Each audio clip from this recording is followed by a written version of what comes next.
Vous écoutez la chaîne 2, il est 12 heures. C'est l'heure choisie ici à la chaîne 2 pour vous informer. Nous sommes le vendredi 25 avril de l'an 2025. La mise en onde est assurée par Diala Samake. Infocité midi, les titres. Infocité, le journal de l'info de proximité sur la 95.2. Présentation, Cheikh Fantamadi Ndiaye. Depuis ce jeudi, et c'est là jusqu'au samedi 27 avril, plus de 600 acteurs dans toutes les disciplines sportives participent aux États généraux du sport. Ils devront permettre aux acteurs d'échanger pendant 2 jours sur 5 thématiques en vue de proposer des solutions adéquates pour le rayonnement du sport malien, toutes disciplines confondues. Notre dossier de ce 12 heures s'intéresse au métier de blanchisseur d'habits. Cette dernier, vous le savez, réceptionne les habits en fixant un rendez-vous pour son blanchiment. Ibrahim Traoré est allé à leur rencontre pour voir comment ils s'organisent pour éviter tout désagrément à la clientèle. À suivre dans ces 12 heures la page internationale et ce vendredi, nous avons le plaisir d'accueillir Aïssata Yanogo. Aïssata, bonjour. Bonjour Cheikh. Avec vous, nous irons où aujourd'hui ? Cheikh, nous parlerons de la Côte d'Ivoire où le PDCI, Parti démocratique de la Côte d'Ivoire, peine à mobiliser ses militants pour exiger la réintégration de Tidjane Cham. Aux États-Unis, le président Donald Trump entend ouvrir l'exploitation minière dans les eaux internationales. Ce sont entre autres sujets qui seront développés dans ce journal Cheikh. On se retrouve dans quelques instants pour le développement de tout ça. Voilà donc ce qui vous attend pour Infocité, la première de la journée sur la chaîne 2, la radio de l'actualité. Bonjour à tous et installez-vous confortablement, c'est parti juste après ce jingle. Encore une fois, merci d'avoir choisi la chaîne 2 pour vous informer.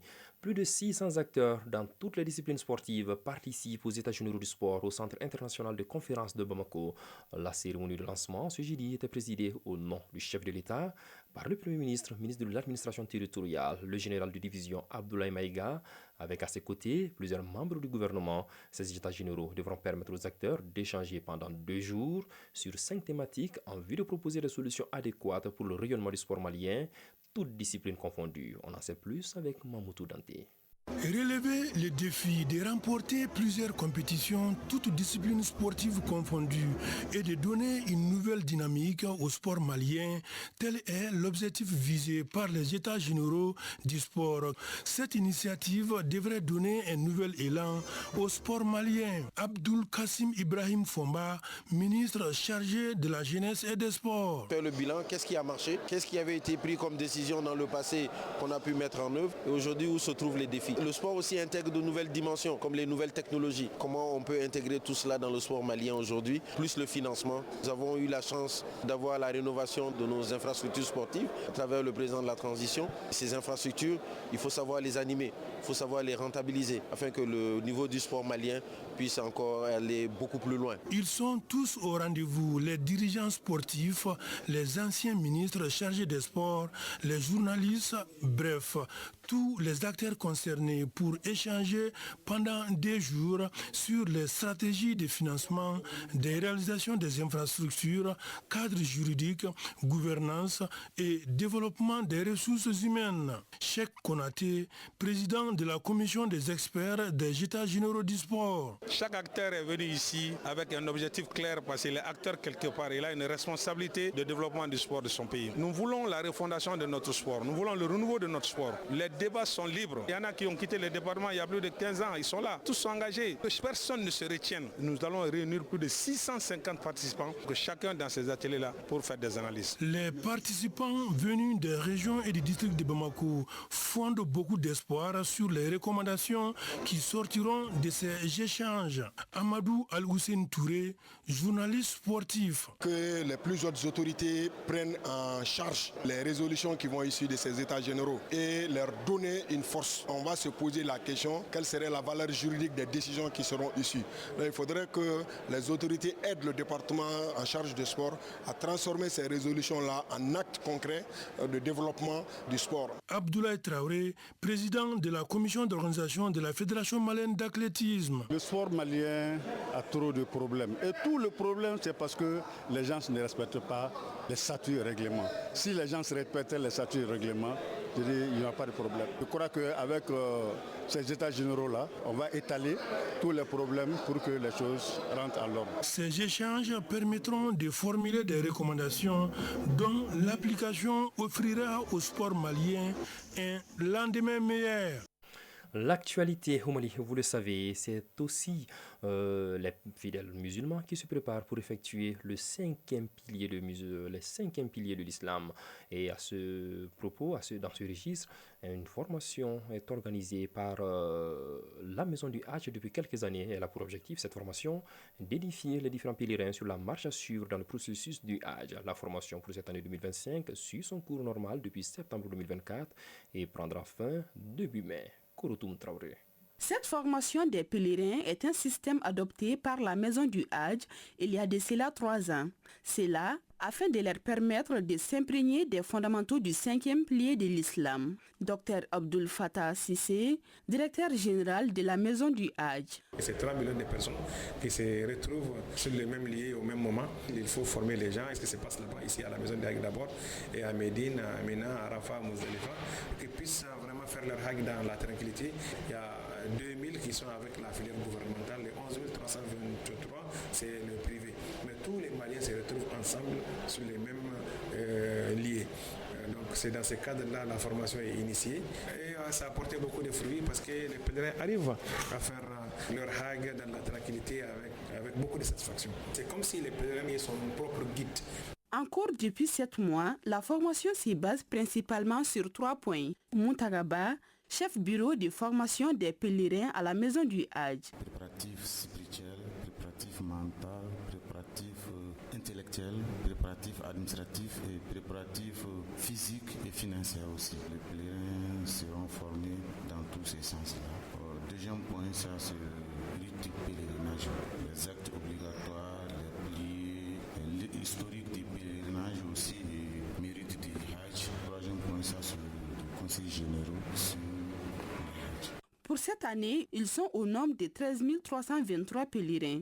Jeunes et vieux, tous répartis en groupes de 70, suivent avec le plus grand intérêt le contenu de la formation. Déjà, ils se disent fin prêts à mettre en œuvre les recommandations qui résultent de cette formation. Seydou Konaté, participant. Avant même d'arriver à la Mecque, on nous enseigne les comportements que nous devons adopter pour que notre pèlerinage puisse réussir. D'abord l'intention, ensuite les interdits, nos rapports avec les autres, d'être sincères, payer les dettes. Traoré Sarandoumbia, participante. On a été bien formés aussi sur le pèlerinage et sur le départ de la Mecque. Et dans les choses qui sont permises à la Mecque et les choses qui ne sont pas permises à la Mecque, on a été tous à visiter ça. C'est ma première fois d'assister à la formation et ce serait ma première fois aussi d'aller à la Mecque. Cette formation des pèlerins prendra fin début mai. D'ici là, les initiateurs invitent chaque pèlerin à venir prendre part à cette formation afin d'accomplir pleinement ses devoirs religieux qu'est le Hajj. Le 8 mars est célébré chaque année. L'occasion de célébrer chaque année et de promouvoir les droits des femmes et l'égalité des sexes dans le monde. Une occasion pour les femmes de la CMS, Caisse malienne de sécurité sociale de Bamako, de magnifier cette célébration à travers des danses et des discussions sur les droits et le rôle des femmes dans notre société. Rôle de la femme dans la construction du Mali croix. C'est autour de cette thématique qu'elles ont porté leurs réflexions. Tanavet Sangari. Les femmes de la Caisse malienne de sécurité sociale ont magnifié la journée du 8 mars. Azrata Yakuba Maïga, vice-présidente de l'amicale des femmes de la Caisse malienne de sécurité sociale. Ça renforce une donation qu'on a eu à effectuer dans le même sens. Dans cette démarche, les femmes de la Caisse malienne de sécurité sociale sont accompagnées par leurs collègues de l'UNPS, de la CANAM, de l'ANAM, entre autres, ce qui signifie que les femmes sont solidaires dans la paix et l'unité nationale. Azrata Yakuba Maïga, vice-présidente de l'amicale des femmes de la Caisse malienne de sécurité sociale. Qui parle de CMSS, Caisse malienne de sécurité sociale, parle de INPS, qui est Institut national de prévoyance sociale, et la personne parle de la CANAM, dont nous travaillons presque dans le même domaine. Les personnes présentes à cette rencontre trouvent cette initiative salutaire, d'autant plus que les femmes jouent un rôle crucial dans notre société et ailleurs. Salif Touré, conférencier. Si toutefois les femmes se mobilisent autour des autorités. Nous allons réussir le Malikoa. Sissoko Sadio Sissoko, participante. Une occasion bien placée pour montrer que la femme est importante dans un pays et dans la vie de tous les jours. Sofatoumata Diarra, participante. Nous avons l'obligation de se rassembler, de faire ces rassemblements souvent pour se dire des idées et prendre des chemins pour pouvoir aboutir à quelque chose de commun. Cet événement, comme tant d'autres, montre que la célébration du 8 mars 2025 a été une réussite sur toute l'étendue du territoire malien. À présent, le tour d'horizon de l'actualité internationale. Un tour d'horizon comme annoncé depuis le sommaire nous est proposé aujourd'hui par Aïssata Yanogo. Aïssata, bonjour. Bonjour, Cheikh. Tout va bien, j'espère? Oui, ça va. Avec vous, nous prenons la direction pour commencer, la Côte d'Ivoire. Le Parti démocratique de la Côte d'Ivoire peine à mobiliser ses militants pour exiger la réintégration de Tidjane Thiam. Aïssata. 2 jours après la décision du tribunal d'ordonner la radiation de Tidjane Thiam de la liste électorale, son parti peine à mobiliser ses militants pour exiger la réintégration de son candidat à la présidentielle d'octobre prochain. Des marches étaient prévues dans le pays hier, mais elles ont eu peu d'écho. L'affaire a été renvoyée au 8 mai prochain. Le candidat élu du PDCI, compte tenu de sa nationalité française, n'était pas habilité à diriger ce parti, a expliqué son avocat Cheikh. En République centrafricaine, Aïssata, les autorités détaillent comment les groupes rebelles UPC et 3R ont signé un cessez-le-feu. C'est le ministre conseiller à la présidence de la République en matière de sécurité qui a donné des détails hier sur la manière dont s'est déroulé ce processus avec l'unité pour la paix en Centrafrique. Ces 2 groupes rebelles ont décidé de déposer les armes et de réintégrer l'accord politique pour la paix et la réconciliation en Centrafrique qui date de 2019. Il s'agit de l'unité pour la paix en Centrafrique et les 3R, retour, réclamation et réhabilitation.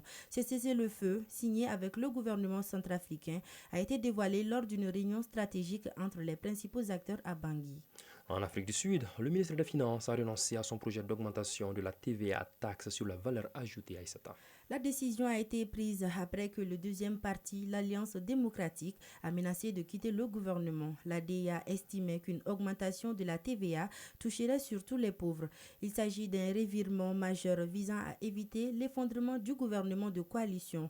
Un membre du Congrès national africain du président Cyril Ramaphosa justifiait la nécessité de cette augmentation par les difficultés financières du gouvernement. D'autres partis ont également rejeté la hausse, obligeant le Parlement à prendre la décision sans précédent de rejeter le budget national. Et pour terminer, aux États-Unis, Donald Trump entend ouvrir l'exploitation minière dans les eaux internationales. Cheikh, le président américain a signé hier un décret destiné à ouvrir l'extraction à grande échelle de minerais dans les grands fonds océaniques, y compris en eau internationale, une remise en cause de l'autorité internationale des fonds marins, théoriquement compétente en haute mer. Le texte demande au secrétaire au commerce d'accélérer l'examen de candidature et de la délivrance de permis d'exploration et d'extraction de minéraux au-delà des juridictions américaines. L'initiative doit permettre de collecter 1 milliard de tonnes de matériaux en 10 ans, a indiqué un responsable américain. Voilà, Cheikh Fantamarine Diaye, ce qu'il fallait retenir de l'actualité internationale de ce 12 heures. Merci Aïssata d'être passé dans ce studio. Je vous souhaite une excellente suite de journée. Merci, à vous pareil. Merci. La suite de cette édition, c'est le dossier de ce 12 heures, un dossier qui s'intéresse aujourd'hui au métier de blanchisseur d'habits. Ce métier qui consiste à réceptionner les habits en fixant un rendez-vous. De ce fait, les blanchisseurs ont l'obligation de retourner les habits de leurs clients en bon état tout en évitant de les égarer ou se tromper de propriétaire. Comment ces blanchisseurs arrivent-ils à s'organiser pour reconnaître les habits des clients? C'est à cette interrogation que Ibrahim Souri Traoré va tenter de répondre. Des habits, dans des sachets, en moule ou tout simplement enveloppés dans des draps. Nous les retrouvons respectivement dans les pressings et chez les blanchisseurs traditionnels. La question que nous nous posons alors est comment font ces blanchisseurs pour savoir à qui appartient quel habit. Bourima Alassane Yatara, blanchisseur. Il y a des clients qui viennent très souvent avec des emballages que nous reconnaissons déjà. C'est pourquoi quand ils viennent les récupérer, nous ne posons pas de problème. Bourima Bouakar Maïga, blanchisseur. Chaque client vient avec une moule d'habits qui lui est propre. À la réception, nous essayons juste de mémoriser les tissus dans lesquels se trouvent les habits. Dans le pressing, la procédure est tout autre. Bourama Traoré, blanchisseur. Ici, nous procédons par numérotation. Le numéro de téléphone du client figure toujours sur le reçu. Sinon, c'est un numéro spécial attribué à chaque client qui nous sert de référence.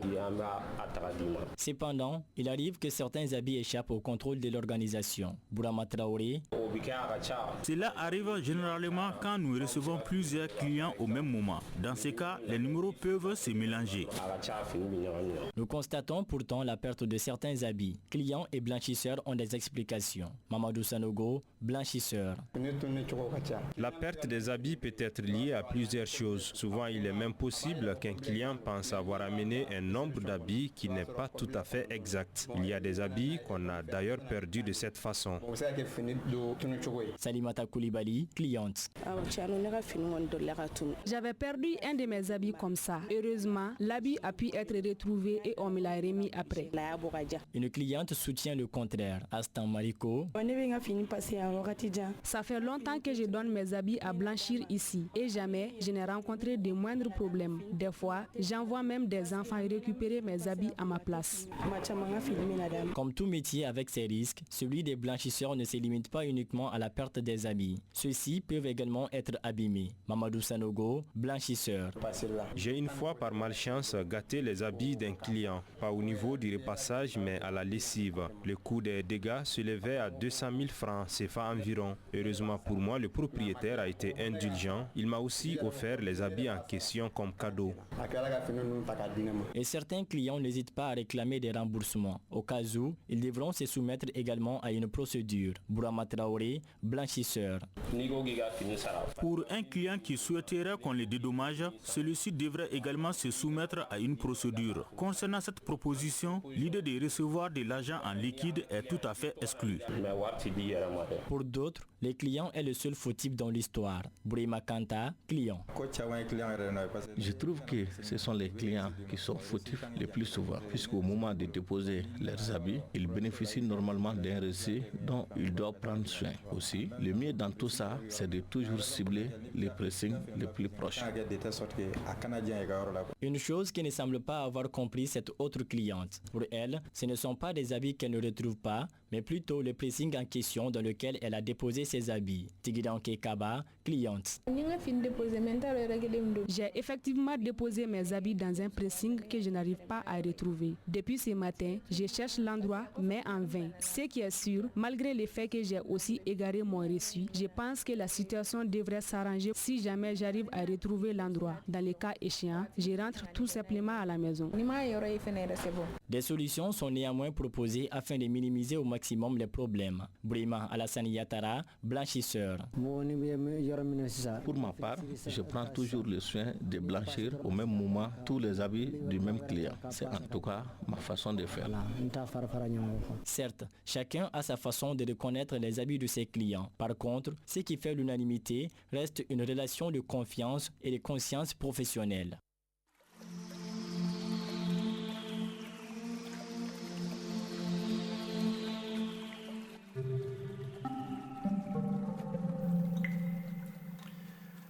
À 12h passées de 19 minutes dans ce studio, le thermomètre affiche en ce moment 39 degrés pour une maximale attendue de 41 degrés au cours de cette journée. Le soleil se couchera à 18h45 sur Bamako et environ. La présente édition s'achève ainsi, une édition que j'ai eu le bonheur de présenter. À sa réalisation, on avait Adam Kone, la mise en onde était assurée par Diala Samake, coordination éditoriale Nyanya Alou Traoré, Seydou Traoré. Très bonne journée de prière le vendredi à tous, que la paix et la bénédiction d'Allah soient sur le Mali. Surtout, ne décrochez pas, Ibrahima Souri Traoré, qui signe tout de suite le dossier de 12h, est déjà au starting block pour le MAC des sports sur la chaîne de Très bonne écoute radiophonique.